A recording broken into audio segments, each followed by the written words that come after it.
With the full-size speed wall finally opening up close to home, and in tandem with my most recent climbing scrag video, I put myself in the ringer to find out firsthand just how fast I could get speed climbing with zero experience, and for once, to feel what it feels like for someone to be happy that I finished so quickly. I'm Bayorong, and this is the 30-day speed climbing challenge. First, a bit of context of my starting point. I'm primarily a boulderer climbing around V6, projecting V7, and I do a bit of lead as well, climbing around a U-bank 22 or a 511B. Before starting the video, I tried the speed wall around 4 times, with the first run finishing at 38 seconds and cutting it down to 29 by the day's end with absolutely zero beta and just throwing for whatever I could get my hands onto. Through the next 3 random sessions, I managed to cut down that time with a PB of 17.59, and as with any good test, I did want to start this off with a baseline which capped at 18.75 by the end of the first day of training. So the starting point of this particular challenge, we can go with an approximate 18-second baseline.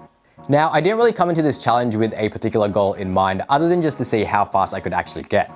But then I found out that if I could get 13 seconds or under, I could get my photo taken and thrown onto the gym's illustrious speed climbing wall of fame.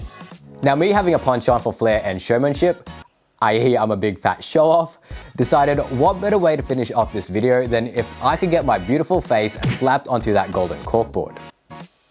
So with a new goal and chalk in hand, I clipped in and so began a long 30 days of falls, slips, failures, and disappointments. Having absolutely zero clue where to even begin, I broke my weeks into 4 categories to isolate and work on the sections of the wall. Week 1, the launch and the Tomoa skip. Week 2, the dyno. Week 3, the top half. And finally, 7 days to practice. The first 2 days I worked the Tomoa skip, which has been the most frequently used beta in speed comps, skipping the 4th hold by launching from the 3rd hold straight to the 5th, using a bouldery step-up dyno.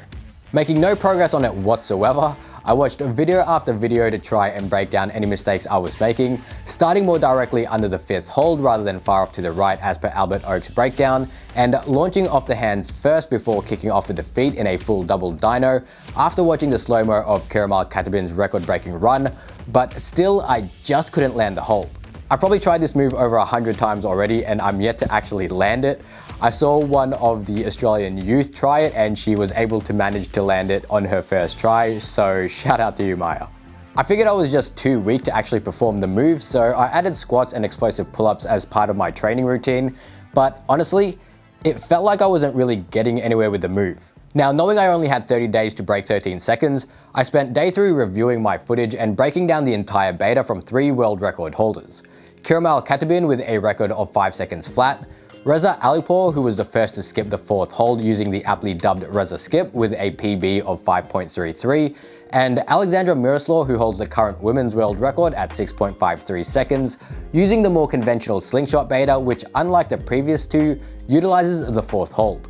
Feeling like I was no closer to either of the skip betas, I opted to choose Miroslaw's opening beta, which just felt less strength intensive and more accuracy dependent. Slingshotting to the left to hit the 2nd foothold, a quick right foot smear into the wall to swap out the left foot to the 3rd, which propels my body to the 4th hold before a double dyno into the 5th to accelerate through the first half.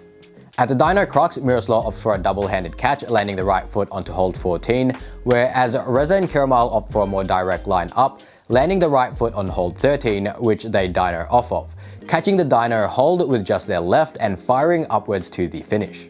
At the 2nd dyno, Miroslav utilizes hold 23 and 24 for hands, which is intended as a foothold to launch for hold 25, pushing off her left leg on hold 20 and right on 21, before then using her right leg on 24 to push her up for a double catch on holds 26 and 27 for the finish. Reza uses a similar ending beta, though simply jumps off 20 alone before smearing his right on the wall and pushing off of 24 using just his left foot.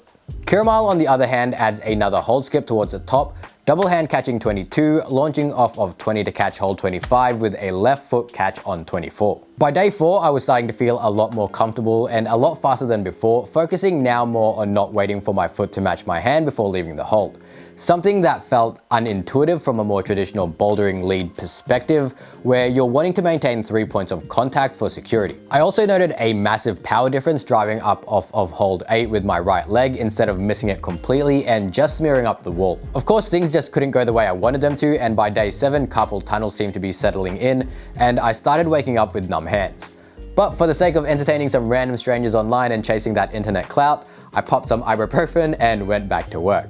The Miroslaw Dyno Beta felt unnatural to me at first, so I opted to use the Dyno Beta used by the boys, but to do so again required just that little bit more power to really pull in with the right as you made that jump, almost like an upwards freestyle motion from swimming. The straight leg on the catch also slowed me down considerably, so once again the need to break what felt right in a normal climbing situation became more of an issue. Instead, bringing the leg up immediately instead of using it almost like a flag and pushing my body in the direction that I wanted to go. I could really feel the lack of general fitness really kicking in as well, only being able to have maybe 5 to 6 decent runs before my body was just too fatigued to land anything accurately, and it just wasn't worth the effort and the rubber. The dragging of my feet up the wall had taken its toll on my Furia Airs as well, which I'd been using to train with. Luckily, I had ordered a pair of Cobra 499s on the second day of starting, so I knew I had a pair of speed-specific shoes coming in. Side note though, thanks for nothing La Sportiva for making it absolutely impossible to get my hands on these shoes in Australia. I ended up wasting a fat $154.36 on a sketchy website just out of desperation, before I realized just how sketchy they actually were and had to cancel my credit card. I had to get Sam from Climbers Crag to order it in and send it to me instead, which ended up taking over a month to actually arrive. So thanks for the great shoe, and I guess the life lesson, never be too desperate. Now, I felt like the dyno was pretty straightforward, so I began to work the top sequence on day 8 instead, which helped shave off more time, PBing at 14.62. I was getting so close to that 13-second mark, but then I also started catching a cold, which really started to drain my energy. By day 14, I was starting to recover, and after trying the double hand catch dyno a few more times at full power, I started to prefer it over the single hand catch from Reza and Kiramal, purely because it gave me the power of 2 arms to pull up with. This just meant that catching the right foot required more accuracy to land instead of the giant handhold. The next steps confused me, though that week was intended to figure out the top beta, so I wasn't too concerned. I had a lingering cough though that kept coming up after each run, making it harder to breathe and recover after each attempt. By this time, I'd removed the need for the small foothold at the top to go to the second dyno, opting more for a single leg push similar to the boys.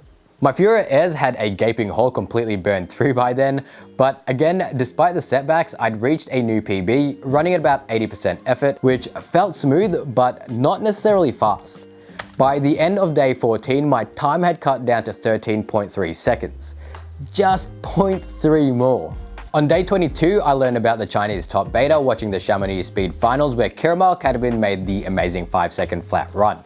Probably one of the most significant changes to the beta currently being used by the pros. This time dynoing from hold 23 with a right foot, jumping off 22 to move more directly to holds 25 and 27, bypassing hold 26 completely. I should also note that Noah Bratsky of Team USA also showed another unique starting beta at this event, using sheer power to dyno straight into the 4th hold, though ultimately getting knocked out by Jinbao Long.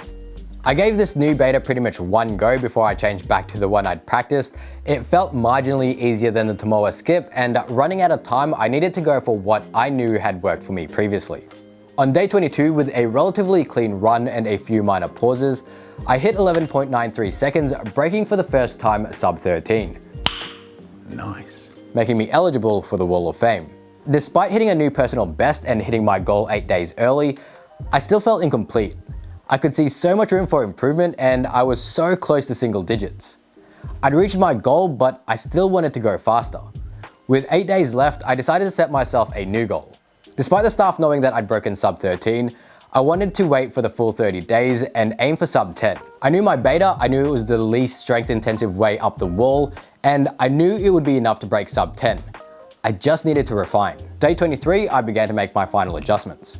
Retract this leg faster, leave this handhold first, pull in harder here, jump off harder there. This was also the first time I moved the belay lanyard over my shoulder instead of leaving it in the center. I found it helped to stop me hitting it accidentally as I moved my right hand across on parts of the climb. The only minor issue was after hitting the buzzer, you swing around quite wildly, but a small price to pay to avoid the mistake of a potential clean run. The hole in my Furia Airs had gotten even bigger at this point, and still no sign of my Cobra 499s. I had to pull a dodgy patch job with some Gorilla Tape just to keep him going for that little bit longer. Sure, I have a crap ton of other shoes I could have used, but it just wasn't worth wrecking them just for speed. Though as payment, the wall decided to grind and keep part of my toenail as a bit of a sacrifice for being cheap. By day 30, my Fury Airs were just an outright mess and my Cobra 499 still hadn't come in. I didn't want to end in such an anticlimactic way, so I cheated a bit by adding a few extra days on top of the 30 waiting for my shoes to arrive. Take it as a few days in lieu for the days I was sick, or count it as 30 days in total of climbing instead of the 30 days straight. If you're mad, sue me, it's a YouTube video. Anyway, with a bit of an extension given to me by, well, me, I was able to meet Brian, who helped prepare the Australian team for the IFSC and Olympics between 2018 and 2020. The advice and free coaching I received was invaluable and makes me wonder how much further I could have gotten had he been there from the start.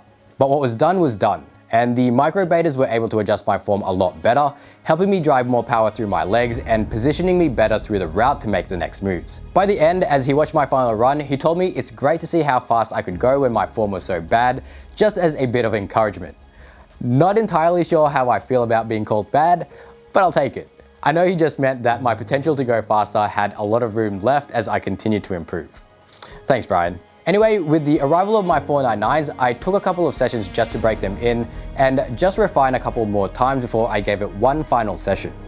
The end-all session that would determine whether I'd actually break the sub 10 barrier. Whatever time I clocked, that would be it, regardless of where it finished. The weight and pressure of going for an all-time best from the start really messed up my runs going in. Apparently I'm just not good with performing under pressure. I was pulling harder, moving faster, but my mental game just couldn't find its footing, which ironically manifested in me literally not being able to find my footing. Fortunately, old man Dan here came around with a group of freshies and thought it would be fun to have me show them a demonstration. That little break in pressure was everything I needed. I didn't think about sending, I didn't think about going faster, I just went. This ended up being my fastest time of the night despite a few more attempts at breaking my new PB. But fatigue just had built up by that point and I just couldn't push hard enough anymore. Despite it all, the psych had built through the night and the staff were backing us to try and break through the sub 10 barrier. And for a discipline that climbers regularly hate on, I made a lot of new friends doing this challenge, and honestly, the fun I had working just to keep beating PB after PB was honestly undeniable. I just want to thank everyone in the Urban Climb team for the cheers and the banter over the 30 days, especially Kira and Dan who were there supporting me from the start. I want to thank Brian as well for the advice at the end of the 30 days. I really wish you were there from the start to help me get faster and sub 10 by the end. And I also want to thank Sam for getting me my Cobra 499s. And despite not being able to break sub 10 that night, I'm still proud that I was able to get my face onto the Wall of Fame. And at this point, there really is only one thing left to do to get sub 10.